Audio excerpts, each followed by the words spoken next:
de Lis! Você não queria escandalizar o reino de Deus, Flor de Lis!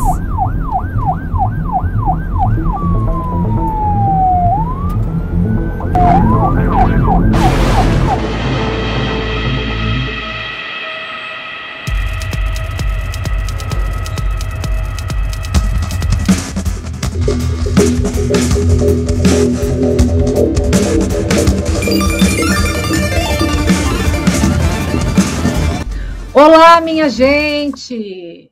Tudo bem com vocês? Estamos começando mais um ano, é a primeira vez que eu dou as caras por aqui, né, em vídeo, este ano. Eu agradeço imensamente a presença de todos vocês, o carinho com o canal Rede Rio TV, o carinho com a minha pessoa. Eu sou grata eternamente pela confiança, pela credibilidade e por tudo que eu estou recebendo de vocês nesse momento, tá? Hoje, nós vamos ter uma continuação do caso Cate Torres.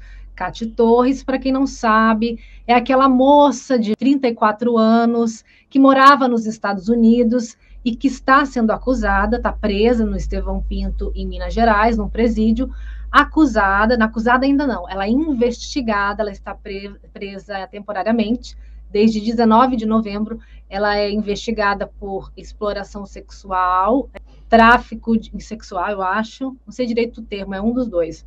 A exploração do trabalho análogo à escravidão, charlatanismo, estelionato da fé, várias coisas. Foi uma polêmica que deu um tempo atrás, uns 3 meses atrás, com a Yasmin Brunet, que o público estava procurando 2 meninas que desapareceram após ter tido contato com a Cate, ter ido até a Cate.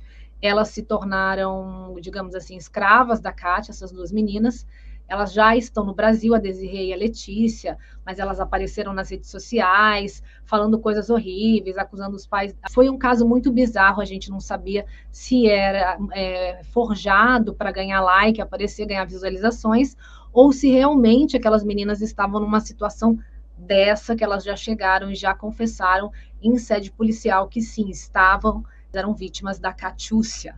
Tá, que está presa agora, mas elas não foram as únicas vítimas da Catiúcia, já existe mais de 21 denúncias contra ela nos Estados Unidos, aqui, enfim. E hoje eu vou receber uma das vítimas da Cate, que passou assim, digamos, todas têm uma dor absurda, todas têm a sua história, são diferentes histórias, porque ela atuava e envolvia as pessoas de diferentes modos também, né?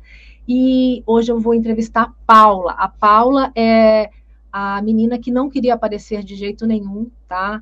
Ela tem, assim, sequelas até hoje, resultantes do envolvimento dela, da passagem da Cate na vida dela. Ela tem uma série de problemas e ela vai contar pra gente agora a história dela. Tá bom, gente? Vamos receber a Paula Carol ou Paula Carol? Paula Carolina.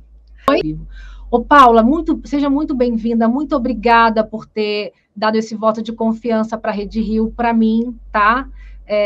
Você é uma menina muito legal, muito bacana mesmo. Suas palavras para mim de confiança são assim incríveis e me dão força também como profissional.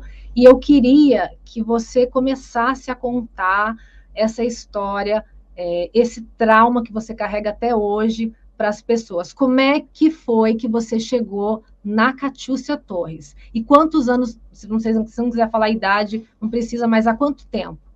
Entendeu? Só para a gente construir uma linha do tempo aqui. Sim, eu conheci a Cate já quando ela estava atuando como life coach pelo Instagram, porque eu estava num processo muito complicado, que eu tinha acabado de perder o meu pai e a minha mãe. Então, assim, eu estava em depressão, enfim, né, uma longa e tensa história. Então, uma pessoa já tinha me falado, olha, tem uma moça no Instagram que ela fala umas coisas muito legais sobre superação, dá uma lida nos posts dela que eu acho que você vai gostar muito. E assim, eu a conheci, né, virtualmente em 2016. E aí acabei me tornando, digamos assim, eu já comecei a ficar fã dela pelo Instagram, né?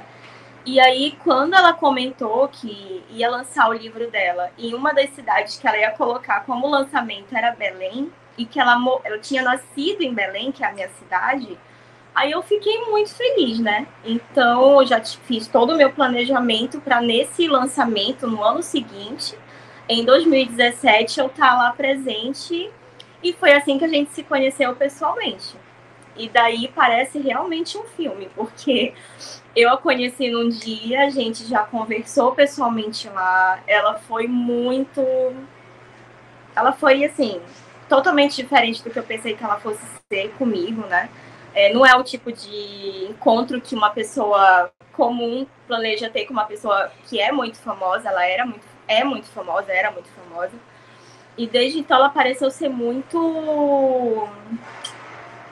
humilde, muito legal. Então, o nosso contato pessoalmente, foi em 2017.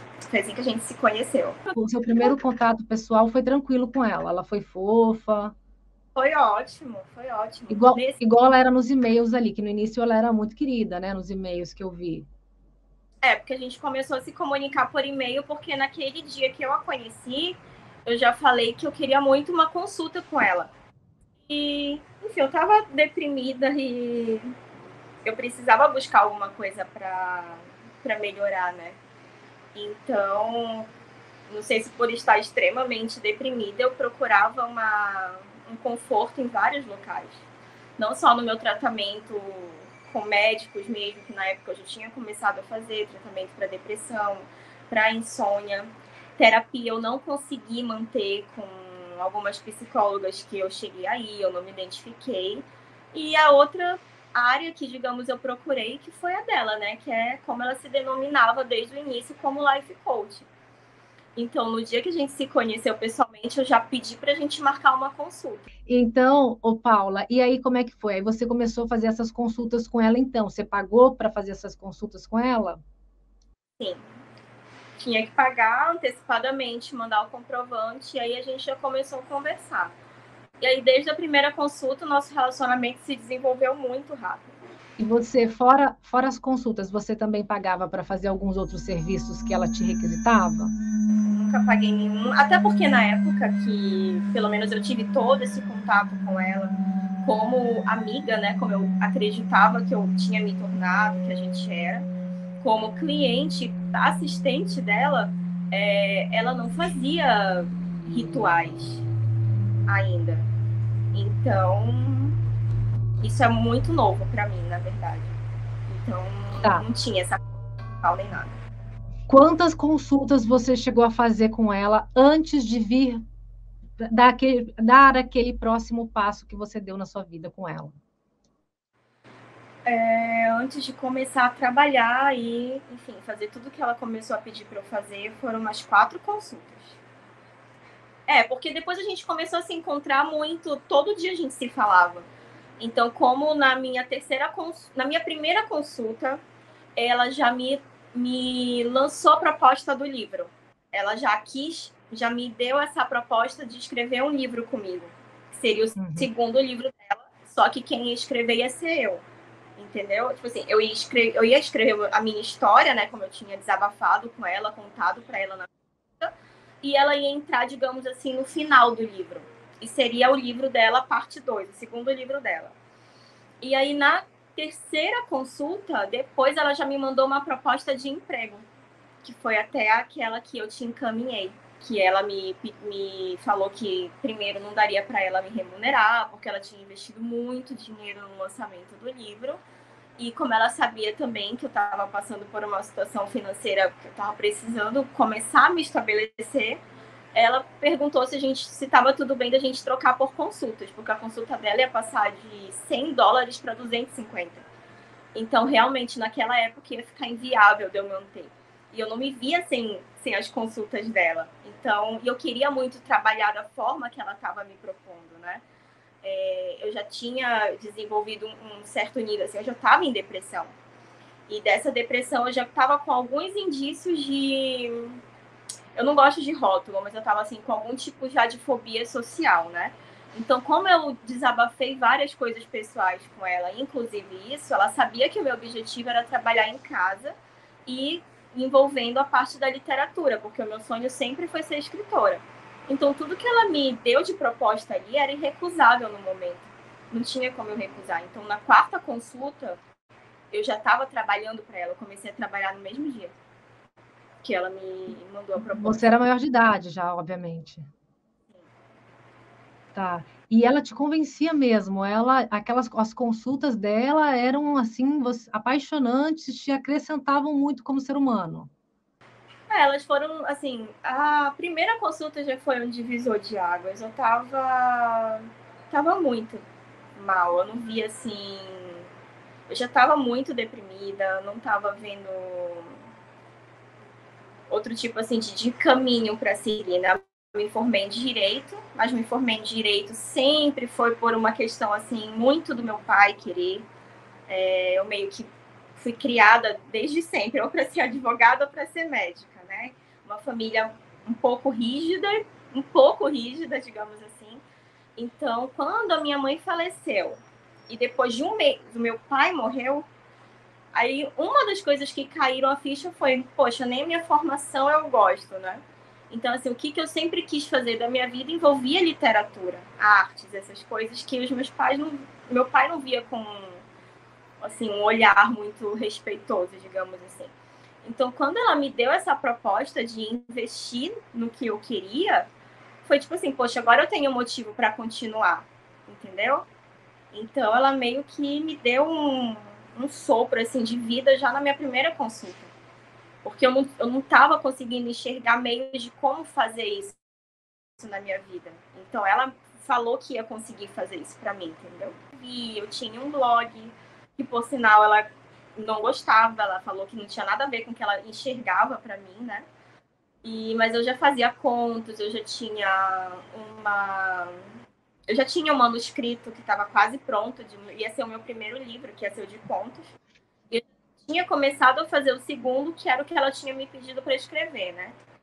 E então, assim, era o que eu gostava de fazer e há pouquíssimo tempo que, digamos, eu, sei lá, retomei um pouquinho isso. Tá, e aí você fez as consultas com ela, fez as 4 consultas, você falou 5, né? Consultas com ela, que você pagou quanto? Em real, eu não lembro agora, mas era $100. As primeiras consultas foram $100, E do nada, 2017. entendi, e do nada ela ia mudar para $250. Ela aumentou para 200. Ela falou para mim que ia ser 250, mas ela realmente passou para 200. Entendi. Isso logo naquele momento. Depois ela aumentou mais. Entendi. E aí, como é que foi o próximo passo com a Kate? Como é que você entrou na cilada? Você tá casada, tem filho, certo? Eu tenho uma bebê, mas não sou casada. Não é casada. Tá, e você, como é que você foi dar esse próximo passo para a Kate que te devastou de vez? Bom, então assim, desde o começo das consultas, eu escolhi confiar muito nela, né? Então, as orientações dela me levaram para um estágio da minha vida ali no momento que a Kate, ela passou a ser o meu suporte. Eu não conseguia tomar decisões sem o auxílio dela. Na primeira consulta, ela já me orientou, né? Ela já falou assim: você confia em mim? Você tem que confiar em mim, senão o que eu te orientar não vai dar certo. E eu confiei, eu escolhi confiar nela, eu estava devastada. E ela me deu uma luz, então eu peguei, né? Acho que uma pessoa que precisa muito, ela vai agarrar a mão. E foi o que eu fiz na época. Então, na primeira consulta, ela já me falou, olha, ela já me falou que ela acreditava de um psiquiatra, que era para eu me afastar, porque eram profissionais que os remédios eles iam me fazer mal, eles iam piorar a minha situação e não melhorar, porque a indústria farmacêutica ela não quer a melhora do paciente, ela quer aprisionar o paciente naquele estágio para poder continuar tendo seu lucro, né? Todas as explicações que a Kate me dava, elas eram muito inteligentes.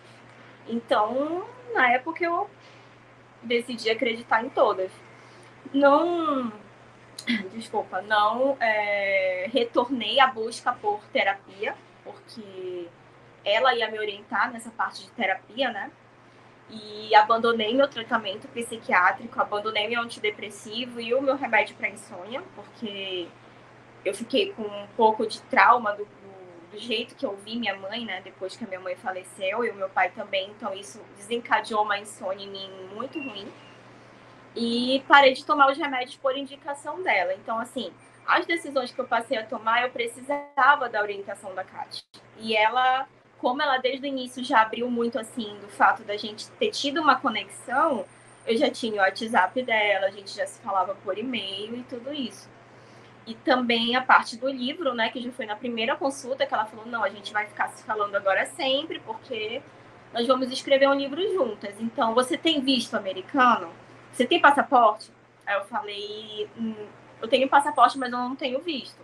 Ela, então, eu tive que abrir para ela quanto eu tinha, mais ou menos, de reserva financeira, né, quanto eu tinha no banco, porque ela começou a estabelecer algumas coisas que eu precisava fazer a curto prazo. E assim, na mesma semana eu já precisei ir atrás do meu visto.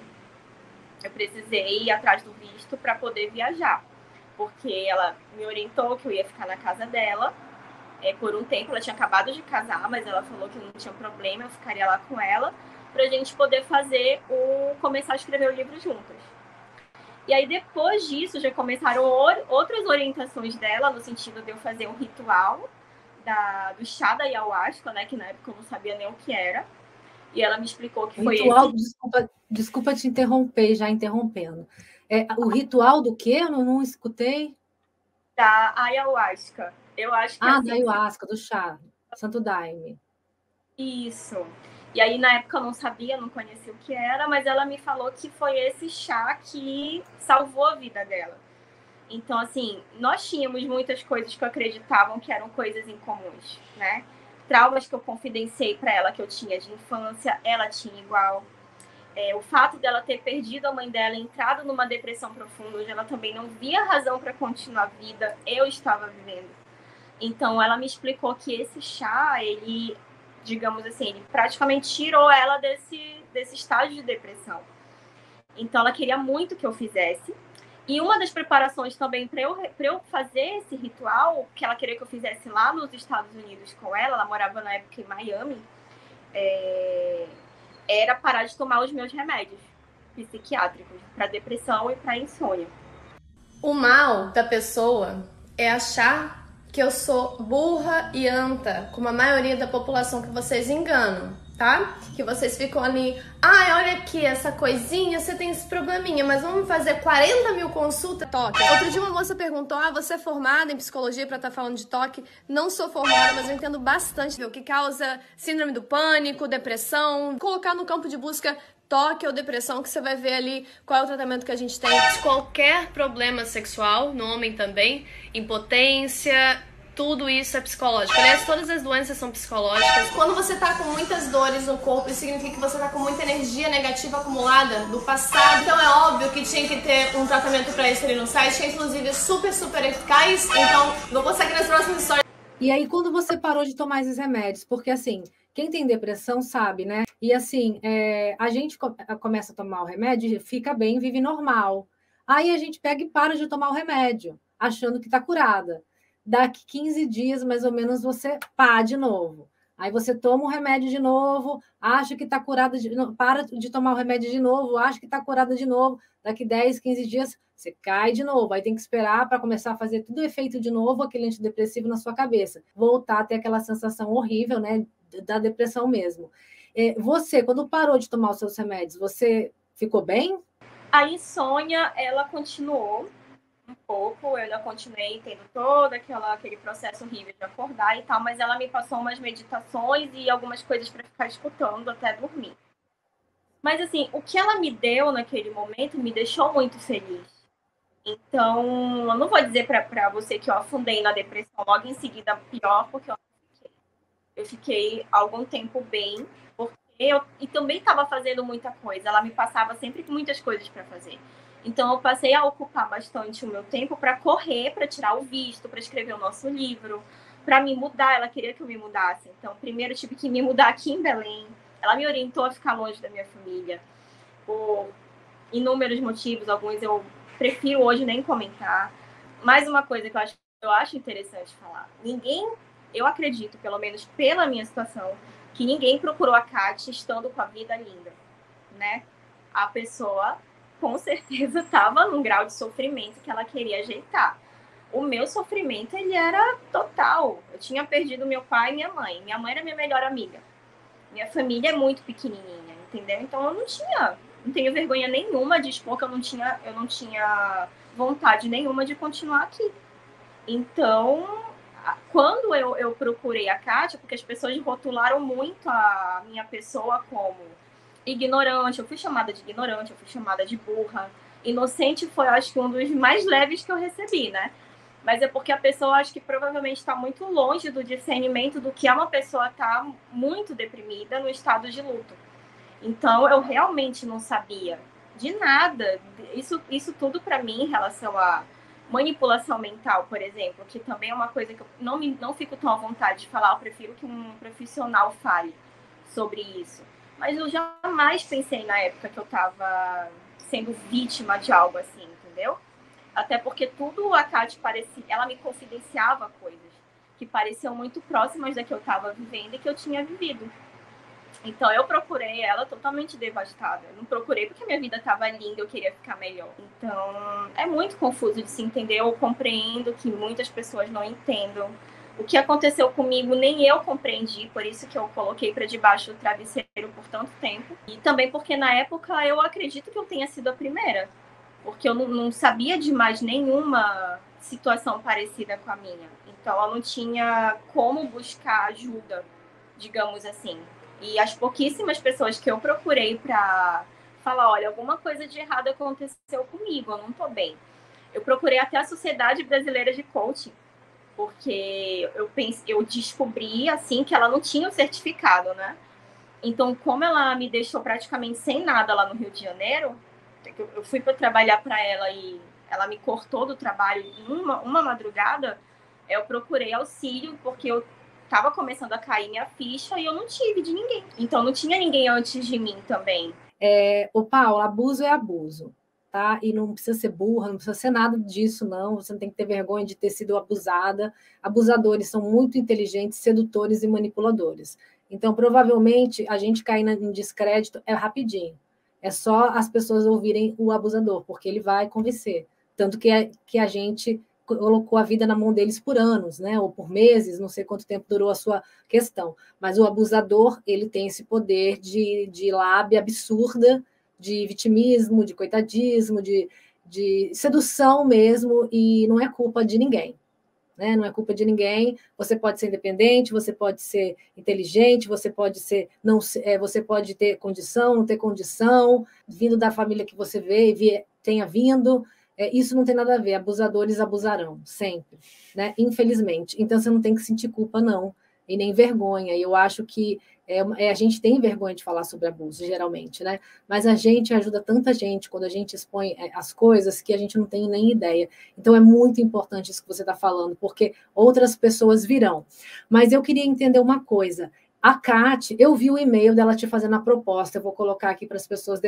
Mas a proposta de emprego que você fala não era uma proposta de emprego, né? Era assim, eu te dou consultas e você trabalha para mim.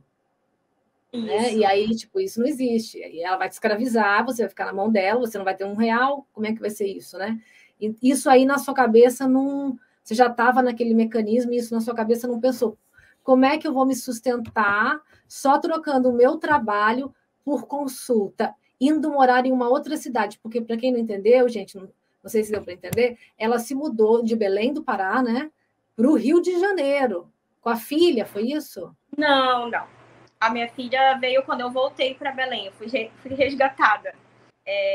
Eu me mudei com a minha cadelinha e a minha gatinha. Na época eu só tinha uma. Aí você ficou aqui, Aí você veio para o Rio de Janeiro e como é que foi isso? Você veio para cá, foi morar onde? Foi fazer o quê?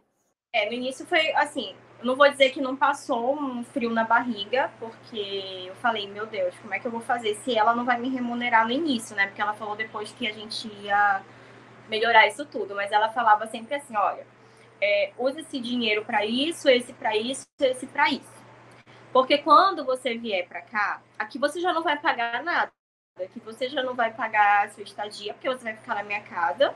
E você não vai pagar, tipo, alimentação, essas coisas. E como você vai começar a trabalhar comigo, você vai começar a ganhar comigo. E também o dinheiro vai voltar para você em triplo. Então, isso aqui é praticamente um investimento que você está fazendo. Perto do que você vai ganhar comigo, entendeu? E eu acreditava que ela ganhava muito bem. O que começou a ser contraditório também, porque depois que eu comecei a trabalhar diariamente para ela, ela se queixava bastante de não estar recebendo o dinheiro que ela queria receber. Só que no início, antes de eu me mudar para o Rio, ela sempre passava que a situação para mim ia ficar muito boa, que era para eu confiar, primeiro investir esse dinheiro nessa mudança, e quando eu chegasse lá em Miami, ela já ia me apresentar para as pessoas no Instagram e a gente ia começar a trabalhar juntas. E você veio para você, por que você precisou vir para o Rio para fazer esse trabalho com ela online, digamos assim, né? Eu não queria morar no Rio, eu queria me mudar. Eu já tinha o objetivo de me mudar, eu não estava conseguindo nem ficar, na verdade, na minha cidade, né, por causa do meu trauma, né, de perder meus pais daquela forma. E queria, assim, dar um recomeço na minha vida me mudando, mas eu falei para ela que meu objetivo sempre foi morar em São Paulo. Até porque lá em São Paulo eu já estava começando a mandar e-mail, assim, para algumas editoras procurando vaga de estágio, qualquer vaga já dentro de alguma editora que era a área que eu queria trabalhar. Só que ela falou, não, de jeito nenhum, São Paulo não. Ela me colocou, assim, vários defeitos, na época que foram até estranhos de morar em São Paulo.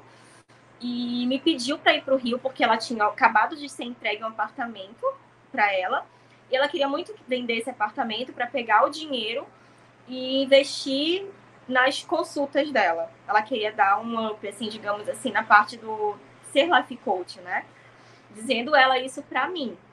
E ela falou, olha, Carol, ela me chamava de Carol, você vai para o Rio, o Rio é maravilhoso, eu morei no Rio, foi lá que eu descobri tudo de bom na minha vida, você vai para o Rio, lá eu tenho a minha irmã vai te dar um amparo, lá eu tenho conhecidos, se você precisar de alguma coisa, você vai ter para quem solicitar, e eu vou te dar uns 30%, que é muito mais do que um corretor recebe, quando você vender meu apartamento.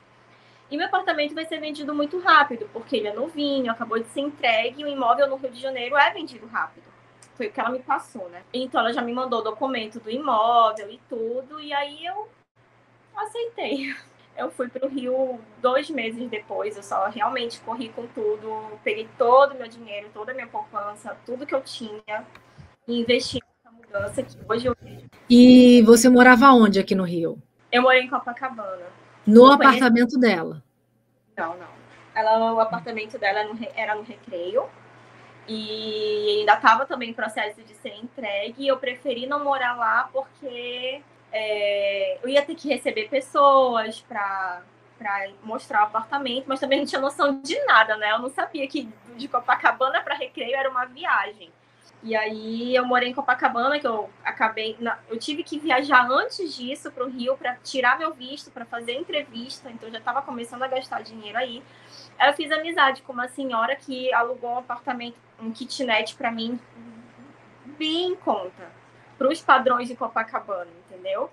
Então eu preferi morar lá porque ficou perto do centro, né? Que foi que eu comecei a conhecer lá no Rio, digamos assim. E aí quer dizer, no Rio, você mesmo pagou seu aluguel? Eu pagava tudo. Tudo. Eu paguei meu visto, eu paguei a assistência do visto que ela pediu para eu ter. Eu paguei a minha viagem para o Rio de Janeiro de 3 dias, que foi ridícula de cara, só para poder tirar meu visto, porque ela sempre falava assim, não, daqui a 15 dias você já vai ter que vir para cá. Aí, não, Carol, bora atender mais pessoas, porque eu já estava agendando, ela já estava crescendo muito. Eu estava organizando a agenda dela de uma forma para otimizar o tempo que ela atendia, né? Então, já estava começando a dobrar o número de clientes dela. E aí, só foi aumentando o trabalho, e aí sempre a minha viagem e o livro começaram a ficar para trás, entendeu? Mas eu já estava trabalhando para ela direto, atendendo, passei atendendo o Instagram pessoal dela, quem respondia direct era eu. Aí, criei um e-mail para mim, que era o Carol Consultas com Cate, que foi o e-mail que ela tirou de mim. Ela pegou a minha senha, tirou o meu e-mail de mim e mandou outra pessoa responder como se fosse eu, depois que ela me expulsou do meu próprio trabalho, digamos assim. E é isso. Desculpa estar falando assim, Fernanda, porque às vezes até eu me confundo de tanta informação que foi. Então, digamos, tem pouquíssimo tempo que eu retomei essa história na minha cabeça, né? Eu não sei, eu cheguei a te falar que o meu trauma ele foi tão grande que eu não falava nem que eu tinha conhecido a Cate. Então, é tudo muito novo para mim. Às vezes eu gaguejo, Lembra a crise de ansiedade que eu tive? Eu não consigo falar muito bem sobre isso, mas eu precisava me posicionar de novo, porque a forma que eu fui ofendida no passado foi muito chata. E eu queria falar de uma forma melhor sobre um pouquinho da minha história. A sua história é muito conhecida dentro desse caso, dentro das outras vítimas testemunhas do caso, né? É uma das histórias mais sensíveis. A gente está tentando entregar aqui, passar para vocês, mais ou menos, né? O que a Carol passou, mas assim, ela se consultou, estava com a Kate em Belém, ela era fã já da Kate, ela já gostava do trabalho da Kate, começou a fazer consultas a Kate para segurar, provavelmente já pegou o sonho dela ali e usou a favor, né, contra ela, mas na verdade o que a Kate precisava era vender um apartamento. Então ela precisava de alguém vender um apartamento, de alguém que se dedicasse, porque não é fácil vender um apartamento, ainda mais no Recreio, que tem muito apartamento, né? É uma região ainda em boom imobiliário aqui no Rio de Janeiro, e naquela época, então, mais ainda. Então, você encontra muito apartamento legal no Recreio, é difícil de vender, às vezes você fica bravo com as imobiliárias, né? Eu vejo, assim, as pessoas, não vende, não mostra para ninguém, não é que não mostra, é que é difícil mesmo. Então, ela passou essa bucha para a Carol, usou o sonho da Carol, abusou do psicológico dela e ainda fez ela trabalhar para ela como secretária, né? Respondendo e-mail e tudo isso.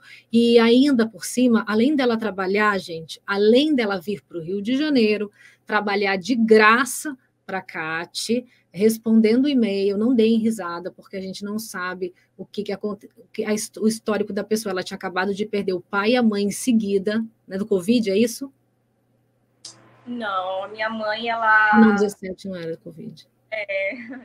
A minha mãe, ela faleceu, na verdade, foi de uma falha médica. Ela entrou para fazer um exame e não saiu. Foi literalmente isso. Deus. E ela já estava com Alzheimer há 1 ano. E o meu pai estava em tratamento para câncer no pulmão, não aguentou, né? Ficou muito triste. A imunidade caiu, depois de 1 mês, meu pai faleceu.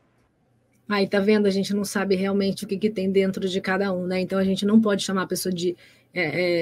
a gente não pode atacar o abusado, gente. Não pode atacar o abusado. Tem que questionar o abusador, porque abusadores estão por aí em massa, prontinhos para manipular você. E essa moça veio para o Rio de Janeiro para trabalhar com a Kátia. A promessa de emprego era ela vir para o Rio de Janeiro, pagar sua própria passagem, alugar seu próprio apartamento, pagar suas próprias contas, servir de secretária para a Kátia full time e de corretora imobiliária. Então, olha que trabalho legal, olha que oferta de emprego legal. Se isso não é uma prova, uma materialidade para esse processo, eu não sei o que é. Quanto você gastou nesse tempo todo que você ficou aqui, Carol? Contando que eu ainda estou devendo às pessoas, né? Porque, como eu te falei, eu precisei ser resgatada no Rio de Janeiro, literalmente. Eu tenho vergonha de falar sobre isso. Não tenho. Foi entre tudo que ela me pediu visto, as viagens que eu tive que fazer antes de me mudar, passagem. Depois eu ainda adotei mais animalzinho aí no Rio. Eu tive que pagar a passagem deles, que foi muito caro. Eu gastei 80 mil. 80 mil. Quanto tempo você ficou aqui no Rio de Janeiro? 2 anos. Porque eu não... Depois que a gente teve essa discussão, né? A gente teve uma discussão porque eu tinha voltado a ter crise de depressão e eu queria muito escrever meu livro e começou a cair um pouco a ficha de que ela não queria mais. A gente se desentendeu e aí, em uma madrugada, ela me tirou do Instagram. Ela mudou a senha do Instagram, mas o Instagram dela, ok. Só que ela sabia a senha do meu próprio e-mail e ela me tirou a senha do meu e-mail, então eu não tinha mais acesso ao meu trabalho. E me bloqueou em tudo, né? No Skype e no WhatsApp. Então, eu não tinha mais como nem falar com ela. Então, não tinha mais como trabalhar. E ela sabia que justamente naquele mês eu não ia ter mais dinheiro para nada, nem para comer. Eu não tinha e-mail, eu não tinha dinheiro nem para renovar o meu aluguel. Então, desculpa, eu até esqueci. Então. Aí, depois disso, eu ainda precisei ficar 1 ano. Graças a Deus, o Marcelo, ele foi pro Rio, que é o meu namorado. Ele conseguiu um emprego no Rio, só que você sabe que um emprego de um salário mínimo no Rio de Janeiro, ele praticamente não vai pagar para você nem morar, né? Então, assim, eu quase fui despedida. Na verdade, praticamente fui despejada. Mas graças ao Marcelo, as coisas não foram muito piores, entendeu? Porque a gente deu essa enrolada. Infelizmente, eu tô devendo pessoas por causa do aluguel, né? Da comida e tudo. Eu tinha muita vergonha, como eu te falei. Quem tinha obrigação comigo era o meu pai e minha mãe. Financeira, no caso.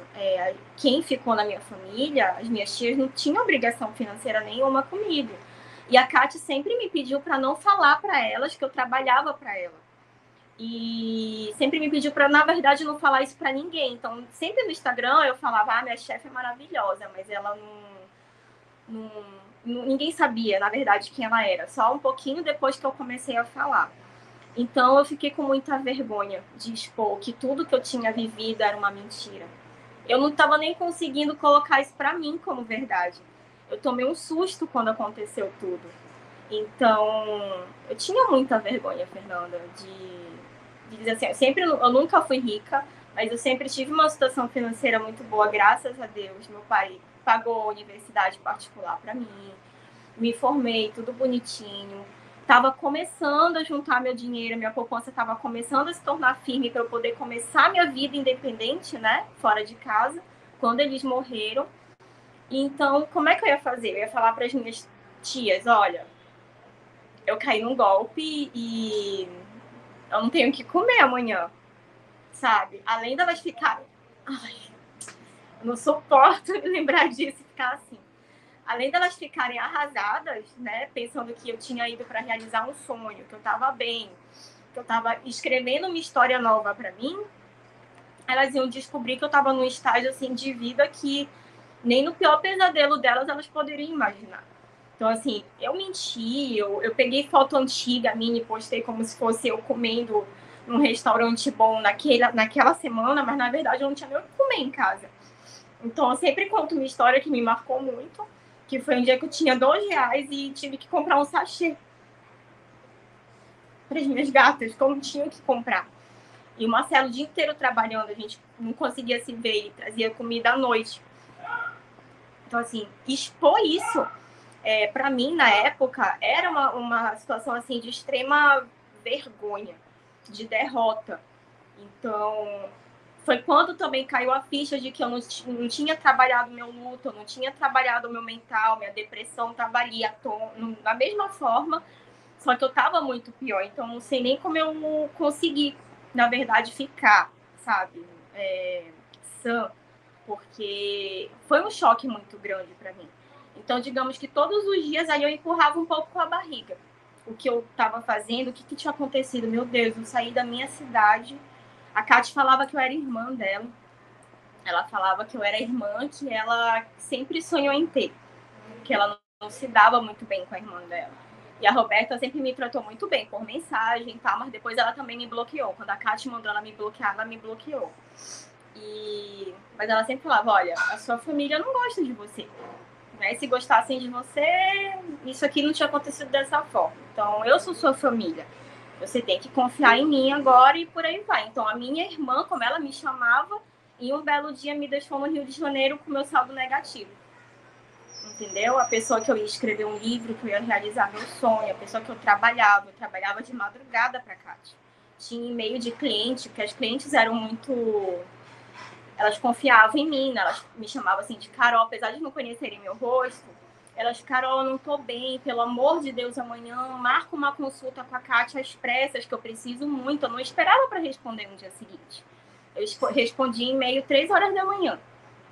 Então, a minha vida, ela ficou meio confusa até hoje para mim, na verdade. Agora que eu tô começando a ver tudo o que aconteceu e recomeçando, né?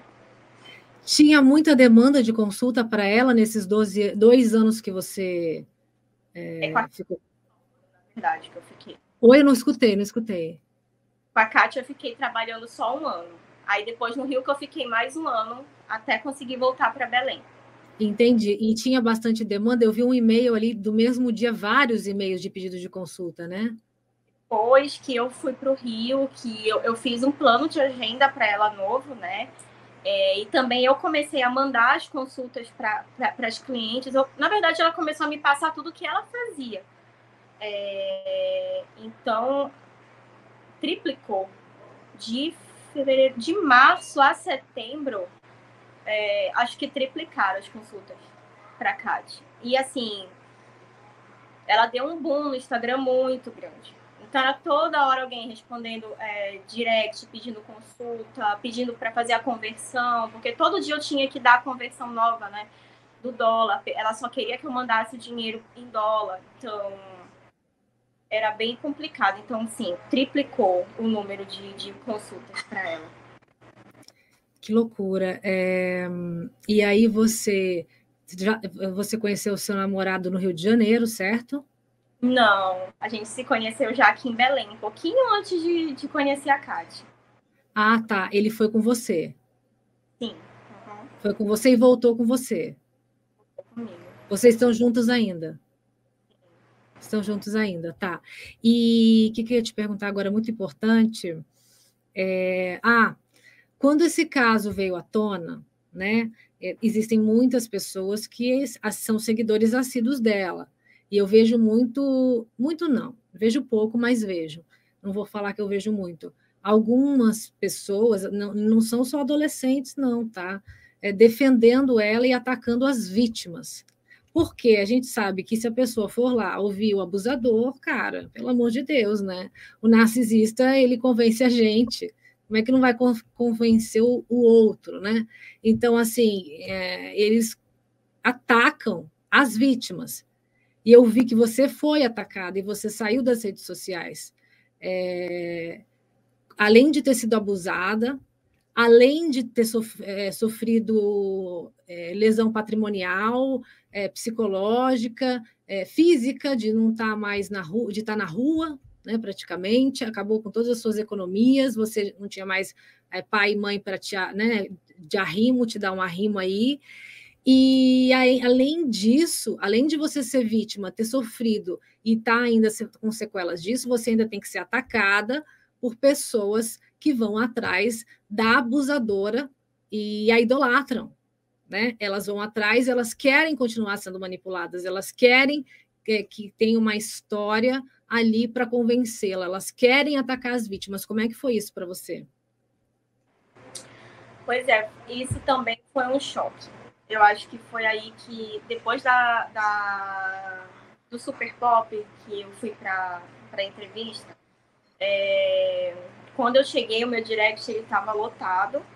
E uma das mensagens que eu recebi foi mais ou menos assim: agora você está usando isso para fama. Aí meu Deus, eu acho que a pessoa pensa que eu recebi sei lá, uns 5 milhões, assim, por entrevista que eu dei. Eu não sei o que passa na cabeça da pessoa, entendeu? E aí... Idolatria, normal. Aí eu, gente, como assim? Será que sou eu, que sou muito inocente, ou eu não averiguei que isso poderia acontecer comigo antes? Só que eu tava muito mal. A doutora Maísa, que é a psicóloga que ela tá desde, assim, há um certo tempo atendendo algumas vítimas da Kátia, ela me atendeu numa crise que eu tive aqui em casa, onde eu não conseguia sair do banho. Que foi quando eu descobri que a Kátia tinha feito comigo, com outras pessoas, uma coisa parecida que ela tinha feito comigo. Eu não sei te dizer porquê, isso me gerou uma crise de ansiedade muito forte. Porque assim, na minha cabeça veio o fato de eu não ter ido para os Estados Unidos por uma semana. Eu não viajei, eu não cheguei a viajar por uma semana. Então, assim, eu teria ido. Tava tudo certo para eu ir para lá. Livramento, então, hein? Pois é, eu acho que foi... com certeza, na época eu não pensei que fosse, mas eu sou muito grata a Deus por isso. Mas a história da Desirê mexeu muito comigo. Porque eu pensei que ela estava correndo risco de vida. Então, assim, quando eu li a história dela, eu fiquei desesperada. Então, eu fiquei numa crise de ansiedade, que foi a primeira que eu tive, assim, isso me desestabilizou bastante emocionalmente desde o ano passado. E aí eu resolvi me posicionar, né, dizendo o que tinha acontecido comigo, porque eu tinha sido orientada também de que se eu falasse da minha história eu poderia ajudar. E graças a Deus isso aconteceu depois do meu relato, que ele foi o primeiro depois das meninas terem aparecido. Muitos outros foram enviados para o Search Desirê, né, que era o Instagram. E só que isso me abalou muito psicologicamente. Então eu não pensei que junto com isso, né, que eu já estava desenterrando uma coisa dentro de mim que eu já tinha escolhido que eu ia levar para o túmulo, né? Junto com outras coisas que eu planejei na minha vida que nunca mais eu fiz. Eu até esqueci o que eu estava falando. Eu fico... Não estou ouvindo. Eu tiro o som. Você estava falando do Super Pop, que você foi no da Luciana Gimenez, junto com a doutora, né, com as doutoras. Não, então, eu não sabia que junto com essa leva toda iam vir tanta maldade. Então, eu realmente não cogitei essa hipótese. Sabia assim, ninguém tem obrigação de me ajudar. Ninguém tem obrigação de me ajudar, de saber da minha situação, saber que hoje, por exemplo, eu tenho 9 gatinhos. Muitas pessoas sabem da minha situação. Nunca ninguém se propôs a ajudar. Para te dizer a verdade, eu recebi uma ajuda no passado que eu nunca vou esquecer na minha vida. Que foi um ato lindo de uma pessoa maravilhosa que você conhece, mas depois eu te conto quem é, que ela me mandou de presente de Natal 2 sacos imensos de ração. Então, assim, muita gente sabe da minha situação e segue lá, a culpa foi sua. Você acreditou na Kátia porque você quis e ninguém tem obrigação de ajudar ninguém. Apesar de eu ter uma noção de caridade totalmente diferente pelo que eu já fiz na minha vida. Mas, assim, o oposto, sabe? Tanta maldade, tanta coisa horrível de eu ter lido, aquilo ali me pegou de surpresa. E eu não respondi, eu não revidei nenhum comentário. Na verdade, eu só mandei um áudio para uma influencer que meio que falou uma coisa parecida assim para mim, no sentido de, agora é fama, né? E eu fiquei chocada com isso, fiquei muito chocada com isso. Não expus essa pessoa, nem vou expor, ela tá lá bloqueada no meu Instagram. Só que no dia seguinte eu já saí. Eu não fiquei no Instagram, fiquei offline, acho que mais de um mês. As pessoas são muito más às vezes, né? Tem pessoas muito más por aí. A internet é terra de ninguém, tem muita gente aí que não sabe de nada e uma Catiúcia, uma mente dessa, né? Que conseguia convencer tantas pessoas, manipular qualquer um, inclusive você de novo, de repente, não é difícil. Mas quando você... É ridículo isso, eu espero que você volte e que você não caia nessas ciladas desses hates, porque eles vão procurar suas feridas para bater nelas. Quer fama? E se você quiser fama, dane-se. Se você quer escrever seu livro, e se você quer fazer do limão uma limonada, que bacana, né? Porque você está ajudando outras pessoas, você está se curando. Quanto mais você fala, mais você se cura. Quanto mais você desabafa, mais você se cura. E vai ficando mais forte. Então, às vezes, as pessoas elas gostariam de ter aquela visibilidade, até aquela... numa tragédia dessa, uma coisa horrorosa, enfim, mas eu não consigo entender realmente as pessoas que vão atrás de abusadores para tentar entender o lado deles, porque, gente, eles vão manipular. E aí, mas eu queria saber também, então você não ligue para nada disso, pelo amor de Deus, não ligue para nada disso, porque você tem que contar a sua história, a gente tem que ouvir a sua história, as investigações precisam saber da sua história. A Polícia Federal precisa saber da sua história, senão não vai ter justiça. Se você não fornecer material para eles, eles não vão ter como fazer justiça. O Ministério Público não vai ter como fazer justiça. Então, você precisa fazer isso. Claro, dentro do seu limite, porque eu sei que você tem um limite, mas é importantíssimo isso. E eu queria saber quando que a Cati rompeu com você, se ela também te atacou nas redes sociais, se ela foi nas pessoas falar mal de você como ela costumava fazer. O que houve? Depois de um tempo, eu cheguei a expor quem eu era, na verdade, né, pelo Instagram, para 3 clientes da casa. E essas 3 sabiam do meu Instagram e sabiam do que tinha acontecido um pouco por alto comigo, né, que ela tinha me cortado do trabalho. Como elas continuaram seguindo a Kátia, elas falaram que em praticamente todas as lives a Kate falava que a assistente dela era uma louca, que ela queria roubar o lugar dela, que ela tinha descoberto que era mais uma traição na vida dela, mas que, mais uma vez, não ia dar em nada, porque todo mundo que tenta fazer alguma coisa para ela não consegue. Ela já falava muito isso naquela época, que mesmo que uma pessoa tentasse processar ela no direito do trabalho ou qualquer outra esfera, não ia conseguir, nunca conseguia vingar em nada. E que eu estava apaixonada por ela, que eu queria roubar o lugar dela. Então, sempre ela falava de mim dessa forma, que eu era uma louca e ofensas piores, né? E assim, eu acho que as meninas na época sabiam que eu já estava um pouco abalada.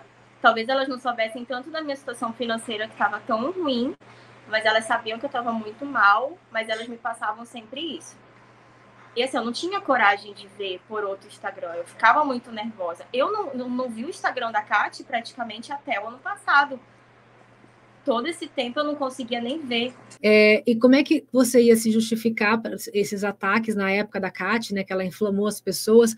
Como é que você se defender perante uma pessoa tão linda, tão poderosa, que nessas horas ela deve falar mansinho, né, deve falar calmamente com as pessoas, deve sensibilizar?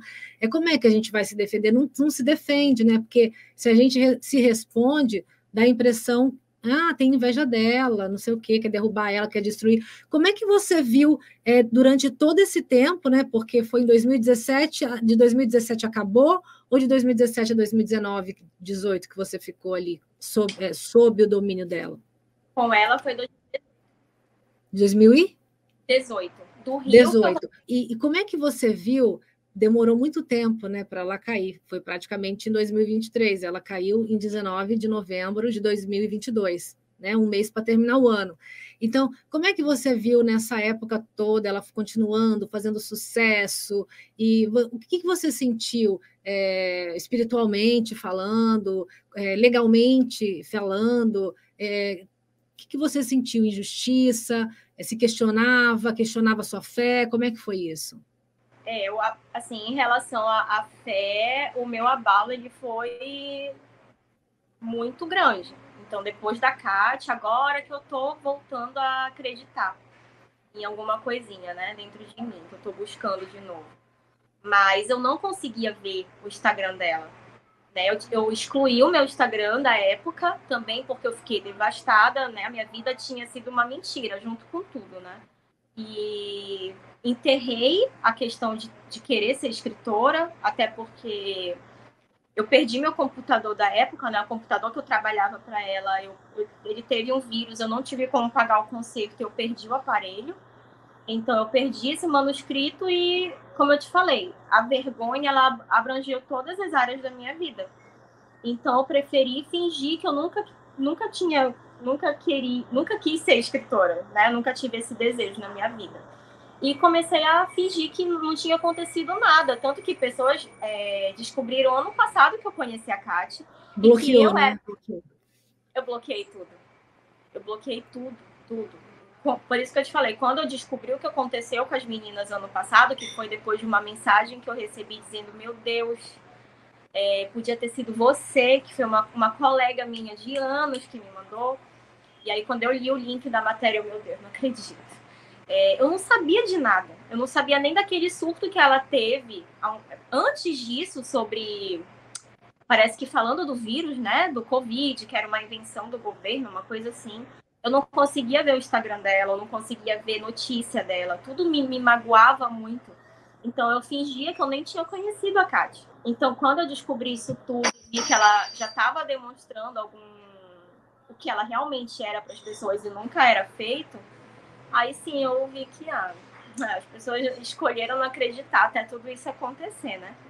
Porque ela já estava mostrando um pouquinho ali o que ela realmente... Porque a gente fica pensando, né? Pô, a pessoa está se dando bem depois do que fez comigo, cadê a justiça divina? A gente questiona às vezes, não é? Mas eu acredito que Deus tem o tempo dele, às vezes ele dá corda, espera a pessoa chegar lá no alto, porque daí ele puxa o tapete dela de vez e a vergonha é absurda. Nós te tratamos de um caso aqui que é o Flor de Lis, né? Então, como ela foi abençoada em todas as áreas, Deus deu muita corda para ela, eu acredito, porque ela escarneou demais. Então, ele deu todas as cordas do mundo para ela, todas as possibilidades. Quando ela chegou realmente no topo, ele puxou o tapete dela de um jeito que é irreversível, né? Então, só resta o perdão, acho que no coração dela. E é muito difícil, imagina você, durante o momento antes da queda, você falar contra essas pessoas, você falar contra a Flor de Lis, contra um cara que é político, médico, não sei o que lá, né? Alguém que foi abusado. Então, a gente tem vários casos aqui. A vítima fica sempre descredibilizada, mas a justiça sempre vem. Ou de um lado ou do outro, ela sempre vem, como veio também para a Catiúcia, né? Ela achava que não existia justiça nesse país, como ela debochava nos vídeos, e aqui foi aqui nesse país, quando ela colocou o pezinho aqui, que ela foi presa, no mesmo momento deportada dos Estados Unidos, para onde ela não pode voltar mais. E eu espero que esse julgamento, que ela continue que ela passe para a preventiva, fique presa e que esse julgamento ocorra e que ela pague aí na devida proporção do que ela tiver que pagar. Paula, eu não sei qual que é o seu estilo de escrita. Você gosta de escrever prosas e poesias, é isso? Eu gosto de colocar situações da vida de uma forma como se fosse contos. Principalmente situações que eu passei, né? Eu sempre gostei de escrever como se eu estivesse olhando acontecendo com uma menina. Então, sempre escrevi em forma de contos. Eu gosto muito de escrever assim. Mas às vezes, Paula, a vida dela dá uma catapultada. A gente acha que tem um lado que vai na vida e ele coloca a gente em outro. Que a gente fala, meu Deus, como eu vim parar aqui no jornalismo criminal, entendeu? Mas agora faz tudo sentido para mim. Tipo isso, essas coisas acontecem na vida. Então, eu queria convidar você, não sei se eu falei com você antes, mas eu queria te convidar para escrever um livro, tá? Junto com a Norma, sobre a Cate. Entendeu? Não é um livro de poesia, não é um livro de prosa, é um livro de investigação. Você é uma advogada, né? Você vai usar isso agora e você vai entender por que você fez direito. Conforme você for pesquisando, isso vai te ajudar absurdamente, né? Porque é um caso que você vai ter que ouvir vítimas, ouvir todos os lados, ver processo, ver inquérito, tudo o que você puder. E escrever as histórias dessas vítimas, a sua história e a história da Catiúcia no meio de tudo isso. Então, eu queria te convidar. O meio editorial você já conhece, você já sabe como é que funciona, né? Não é assim também mil maravilhas, não é que vai ficar rico, porque, né? Você sabe, você já entrou em contato com editoras, eu acredito, então você sabe como funciona. Então, em nome da minha editora, eu conversei com eles, né? E te convido aqui para a gente conseguir fazer essa biografia não autorizada da Cate, se você, obviamente, se interessar. Ai, obrigada. Me interessa sim. Já é um começo. Aí depois você vai sentindo e vai depois escreve seus livros de poesia, prosa, aí tudo fica bem mais fácil. Mas eu queria te convidar, tá? E a gente vai conversar depois em off e pelo menos alguma coisinha a gente pode fazer para dar a mão para outra. Claro, mas se a outra tiver condições, né? Eu sei que você tem condições, né? Eu sei que você tem estudo e você sempre quis ser escritora, então com certeza escrever você sabe. E a Norma é uma CSI, também de uma empatia sobre-humana. Então eu tenho certeza que juntos vocês vão fazer um trabalho incrível e depois a gente conversa em off também sobre isso.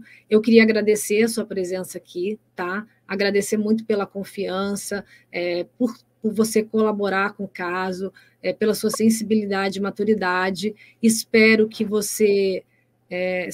que isso te dê um pouquinho de ânimo, tá?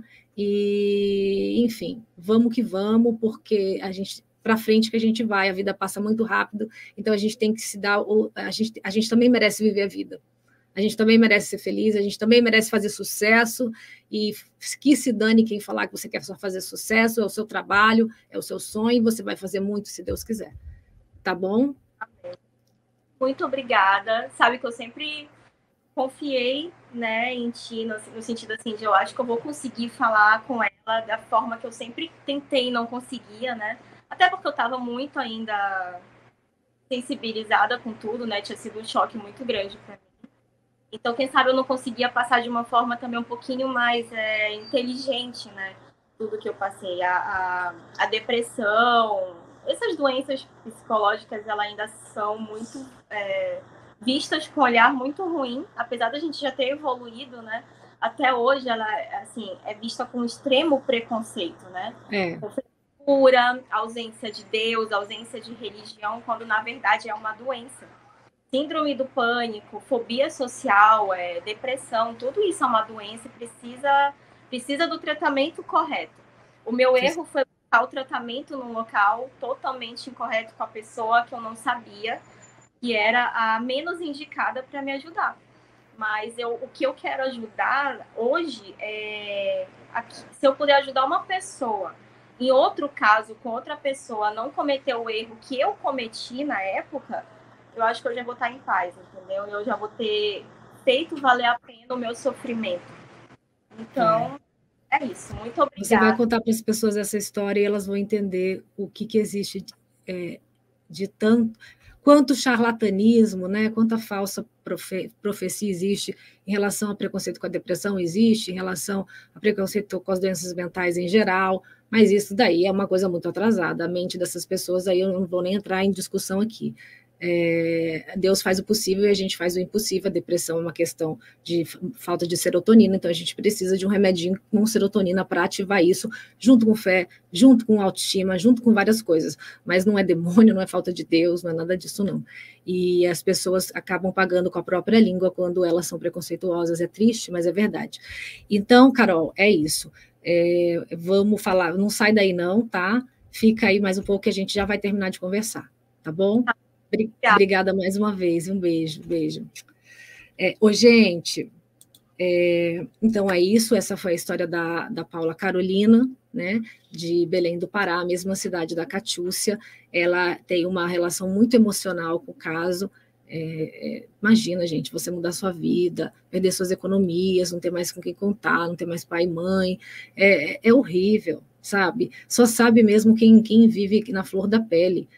Tem muita gente sensível que consegue se colocar no lugar do outro, mas tem gente que não consegue, né? É difícil, né? Não sei porquê, mas isso existe também.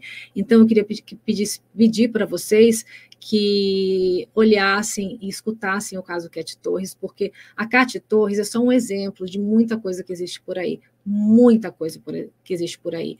Tem vários, todos os dias mandam para a gente de falsos gurus, se a gente fosse falar só disso, meu Deus do céu. E o que a gente faz? A gente faz um financiamento para conseguir produzir o livro, a gente faz um financiamento coletivo no Catarse. Então, eu vou cuidar, junto com a Oia, da curadoria desse livro, para que ele fique como vocês merecem receber, a escrita, como tal dossiê Flor de Lis, que, pessoal, é muito rápido de ler, muito gostoso de ler, o que eu faço agora que acabou? Então, o nosso objetivo é que vocês sintam a história, e assim vai ser nessa daí também.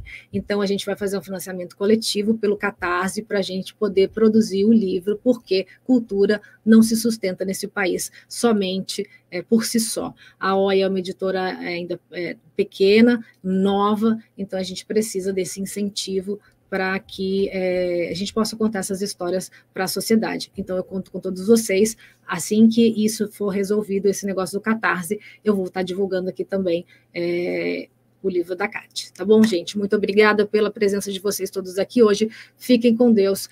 Nós vamos fazer lives sempre, certo? Segunda, terça e quinta. Segunda, terça e quinta. Quarta e sexta, pode acontecer matéria, pode acontecer notícia e pode acontecer alguma entrevista extraordinária também. Então, é isso, mas a princípio fica segunda, terça e quinta, sempre e constante, se Deus permitir, tá bom? Fiquem com ele e até mais. Valeu!